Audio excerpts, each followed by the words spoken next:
We live in a culture that consistently pushes us to treat total transparency as the highest standard of authenticity. We are encouraged to lay ourselves bare, driven by a social promise that relentless vulnerability is the only reliable way to connect with others. But laying every card on the table often extracts a heavy toll. When you expose your unfiltered thoughts to the wrong audience, you hand over control of your own narrative. Instead of finding support, you walk away feeling emotionally drained and quietly judged, your energy pulled away from your actual goals. This diagram illustrates a psychological concept known as social interference. You operate most effectively when connected cleanly to a few trusted sources. But as you broadcast your life to a wide, unfiltered network, the sudden influx of unsolicited opinions distorts your focus. There is a rigid boundary between healthy connection and dangerous exposure. The most emotionally stable individuals recognize this boundary. They do not practice privacy as a form of deception or secrecy. Instead, they apply it deliberately to protect their energy across 7 specific areas of their lives. Applying strategic privacy to these areas forms the basis of emotional control. In an aggressively overconnected world, intentional silence acts as a shield, preserving your peace and maintaining your clarity against constant external noise. The first domain you must protect is your unformed future. This requires putting a strict lock on your next big move and keeping your evolving identity entirely to yourself. When you broadcast a plan before you take the first step, you invite a chorus of outside opinions. Friends and acquaintances will unknowingly project their own doubts and expectations onto your ambition, disrupting the fragile momentum required to start the work. This chart compares the neurological effects of action versus declaration. When you choose declaration, merely stating your goal aloud triggers an immediate dopamine reward spike. You experience the feeling of social recognition as an accomplishment, which directly weakens your drive to execute the actual task. Conversely, silent action forces steady growth in both effort and progress. The same trap applies to who you are becoming. Announcing that you are a reformed person before doing the work places immense emotional pressure on your shoulders, completely unsupported by any real-world evidence.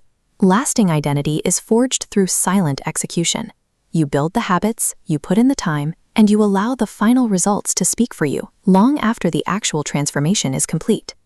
The second domain requires guarding your interpersonal web. This encompasses the private conflicts you have with others, as well as the sensitive, complex issues operating inside your family. When someone hurts you, the immediate reflex is to seek out external validation. It feels satisfying to vent your frustrations, gather a sympathetic audience, and confirm that your perspective is correct. This diagram demonstrates the danger of fragmented context. When a cohesive family issue shatters outward into the public sphere, outsiders never receive the full history. They catch only incomplete, emotionally biased pieces of the story and construct distorted versions of the situation based on partial evidence. As these fragmented narratives bounce back to you, they bring a new layer of external bias and unsolicited advice. What began as a solvable, isolated disagreement rapidly mutates into an unmanageable emotional mess. Not every conflict can survive an audience. The most complex relationship fractures are repaired best when they are handled strictly within the boundary of the people directly involved. The final domain is your core vulnerability. This includes the details of your financial status, the raw reality of your deepest emotional struggles, and your unprompted good deeds. Exposing your financial situation or your deepest traumas triggers an immediate shift in how you are perceived. Regardless of their intentions, people will begin to filter their entire view of your character through the single lens of your wealth or your woundedness. If you hand over your raw emotional pain to individuals who lack the maturity to carry it, you do not receive genuine support.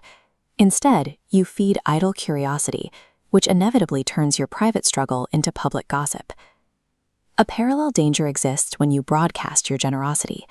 The moment you publicize an act of kindness, your brain reroutes the psychological reward. You stop building authentic internal character and start optimizing for a public image. True psychological stability means accepting that some elements of your life belong exclusively to you. Your greatest vulnerabilities and your highest virtues must remain out of the public eye to retain their authenticity.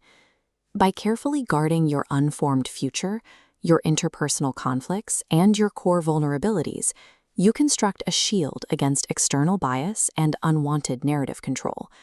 This psychological framework is not about retreating into absolute isolation or refusing to form meaningful human connections. Instead, it establishes a rigorous standard for openness. Access to your complete story becomes a privilege, granted exclusively to individuals who have demonstrated the emotional maturity to hold it without judgment. Genuine personal transformation is a delicate process. If it is exposed to the elements too early, it withers under the pressure. It requires a period of secure, undisturbed incubation to survive. This root system expanding through the soil illustrates the mechanism of healthy growth. The most vital parts of your life, your healing, your ambitions, and your deep relationships, must lay a massive foundation in the dark. You nurture them quietly, far from the noise of the crowd, until they are finally strong enough to withstand the light.